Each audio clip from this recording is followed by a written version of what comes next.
प्रज्ञान IAS की daily current affair series में आप सभी का स्वागत है। चलिए कल के अभ्यास प्रश्न से शुरू करते हैं। निम्नलिखित में से किसने वित्तीय स्थिरता रिपोर्ट का 21वां अंक जारी किया है? यह वित्तीय स्थिरता की उप समिति और वित्तीय स्थिरता के जोखिमों से संबंधित विकास परिषद के सामूहिक मूल्यांकन को दर्शाता है। विकल्प थे भारतीय स्टेट बैंक, भारतीय प्रतिभूति और विनिमय बोर्ड, नीति आयोग और भारतीय रिजर्व बैंक। सही उत्तर भारतीय रिजर्व बैंक है। भारतीय रिजर्व बैंक ने वित्तीय स्थिरता रिपोर्ट का 21वां अंक जारी किया है, जो वित्तीय स्थिरता और विकास परिषद की उपसमिति के सामूहिक मूल्यांकन को दर्शाता है। चलिए अब आज के प्रश्नों को शुरू करते हैं। पहला प्रश्न, सरकार द्वारा अनुमोदित नई राष्ट्रीय शिक्षा नीति NEP 2020 इन नीतियों में से किसकी जगह लाई गई है?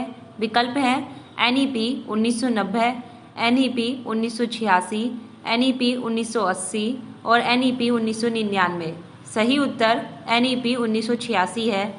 केंद्रीय मंत्रिमंडल ने नई शिक्षा नीति NEP को मंजूरी दे दी है। भारतीय शिक्षा प्रणाली में कई बदलाव लाने के लिए स्कूल से कॉलेज स्तर तक दोनों को लागू किया गया है। यह NEP 2020 34 वर्षीय NEP की जगह लेगी, जिसको 1986 में बनाया गया था और 1992 में केवल एक बार संशोधित किया गया था। कैबिनेट ने शिक्षा मंत्रालय के रूप में मानव संसाधन विकास मंत्रालय का नाम बदलने को भी मंजूरी दे दी है। जिस समिति ने NEP के तहत शिक्षा प्रणाली में बदलाव का सुझाव दिया था, उसकी अध्यक्षता इसरो के पूर्व प्रमुख के कस्तूरी रंगन ने की थी। चलिए अब इस नई शिक्षा नीति से संबंधित कुछ महत्वपूर्ण बातें जान लेते हैं। कानूनी और मेडिकल कॉलेजों को छोड़कर सभी उच्च शिक्षा संस्थानों के लिए एक ही नियामक होगा। MPhil बंद हो जाएगा। डिजिटल शिक्षण को गति देने के लिए राष्ट्रीय शैक्षिक प्रौद्योगिकी मंच बनाया जाएगा। पाठ्यक्रम शुरू में 8 क्षेत्रीय भाषाओं में विकसित किए जाएंगे और वर्चुअल लैब विकसित किए जाएंगे। शीर्ष 100 विदेशी कॉलेजों को भारत में परिसर स्थापित करने की अनुमति दी जाएगी। कक्षा 5 तक की शिक्षा का माध्यम होम भाषा, मातृभाषा या क्षेत्रीय भाषा होगा। स्कूल पाठ्यक्रम को कोर अवधारणाओं के लिए कम किया जाएगा और कक्षा 6 से व्यावसायिक शिक्षा का एकीकरण होगा। उच्च शिक्षा में सकल नामांकन अनुपात को बढ़ाने के लिए लक्ष्य, जिसमें 2035 तक व्यावसायिक शिक्षा 26.3 PC से 50 PC तक शामिल है। उच्च शिक्षा संस्थानों में कम से कम 3.5 करोड़ नई सीटें जोड़ी जाएंगी। अगला प्रश्न, 2019-20 प्रीमियम लीग गोल्डन बूट पुरस्कार से किसे सम्मानित किया गया है? विकल्प है आइमेरिक लोपोर्टे, डेविड सिल्वा, फिल फोडेन, जेमी वर्डी। सही उत्तर जेमी वर्डी है।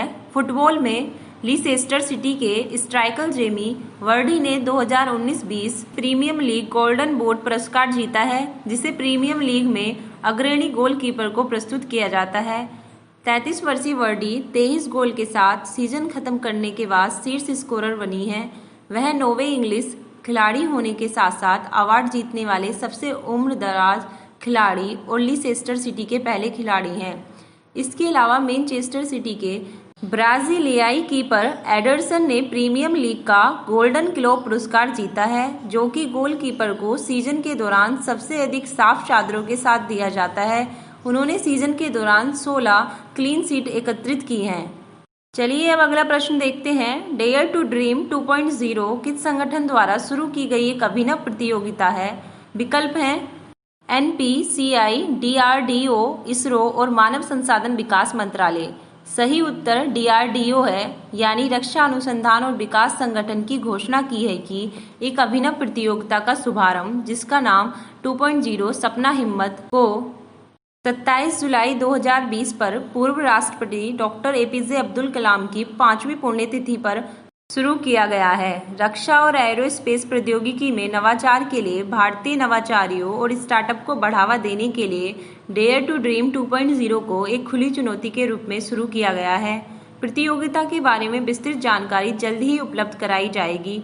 प्रतियोगिता की व्यक्तिगत विजेता को 5 लाख रुपए की पुरस्कार राशि मिलेगी, जबकि जीतने वाले स्टार्टअप को 10 लाख रुपए दिए जाएंगे।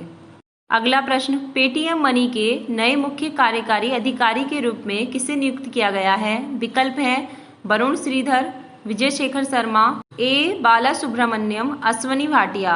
सही उत्तर वरुण श्रीधर है। पेटीएम मनी के निवेश और धन प्रबंधक सहायक कंपनी ने वरुण श्रीधर को 29 जुलाई 2020 को कंपनी का नया मुख्य कार्यकारी अधिकारी नियुक्त किया है।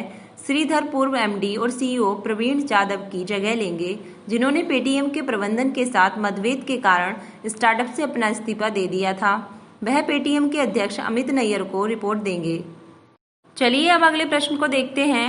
AIIB के बोर्ड ऑफ गवर्नर्स की 5वीं वार्षिक बैठक में भारत का प्रतिनिधि कौन था? विकल्प हैं राजनाथ सिंह, अमित शाह, निर्मला सीतारमण, नरेंद्र मोदी। सही उत्तर निर्मला सीतारमण है। एशियन इंफ्रास्ट्रक्चर इन्वेस्टमेंट बैंक के बोर्ड ऑफ गवर्नर्स की वार्षिक बैठक का 5वां संस्करण वीडियो कॉन्फ्रेंसिंग के माध्यम से 28 और 29 जुलाई 2020 को आयोजित किया गया था। 2020 की वार्षिक बैठक का विषय AIIB 2030 सपोर्टिंग इन एशिया का विकास अगले दशक में था।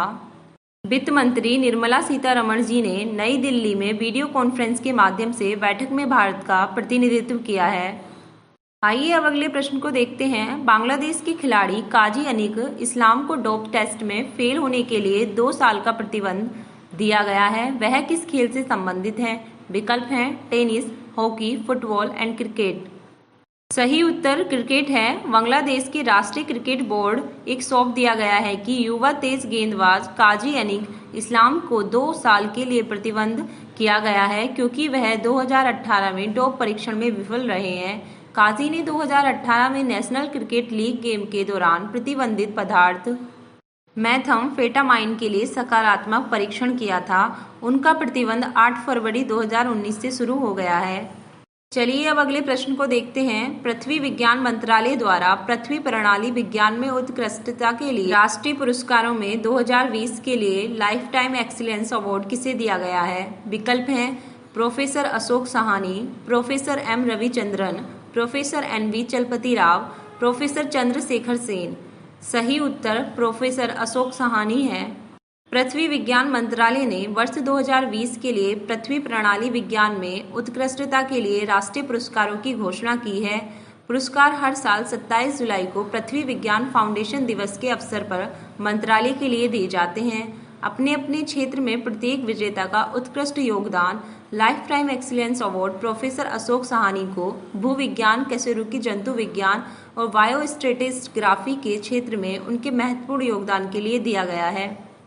चलिए अब अगले प्रश्न को देखते हैं। संयुक्त राष्ट्र महासचिव एंटोनियो गुटेरस द्वारा गठित भारतीय जलवायु कार्यकर्ता को जलवायु परिवर्तन पर युवा सलाहकार समूह के सदस्य के रूप में नामित किया गया है। विकल्प हैं अनादिस पाल, अर्चना सोरेंग, सुनीता नारायण, निखिल यादव।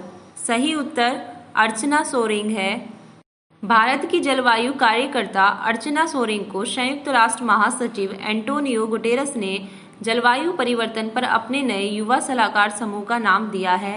सोरेंग दुनिया भर के 6 अन्य युवा जलवायु नेताओं में शामिल होते हैं, जिन्हें गुटेरस द्वारा अपने नए सलाहकार समूह में शामिल किया गया है। इसमें 18 से 28 साल के युवा नेता शामिल हैं, जो बिगड़ते जलवायु संकट से निपटने के लिए दृष्टिकोण और समाधान प्रदान करेंगे। यह संयुक्त राष्ट्र द्वारा निर्णय लेने और नियोजन प्रक्रियाओं में अधिक युवा नेताओं को लाने का एक प्रयास है, क्योंकि संयुक्त राष्ट्र कोविड-19 रिकवरी प्रयासों के हिस्से के रूप में जलवायु कार्यवाही को जुटाने का काम कर रहा है। अगला प्रश्न। अच्युता राव, जिनका हाल ही में कोविड-19 के कारण 58 वर्ष की आयु में निधन हो गया है, प्रसिद्ध थे खेल पत्रकार, कृषि वैज्ञानिक, बाल अधिकार कार्यकर्ता, सैन्य कलाकार। सही उत्तर बाल अधिकार कार्यकर्ता है। कोविड-19 वायरस के कारण प्रमुख बाल अधिकार कार्यकर्ता अच्युत राव का निधन हो गया है। वह 58 वर्ष के थे। वह बाल अधिकार संगठन बाला बाला हकुला संगम के संस्थापक थे।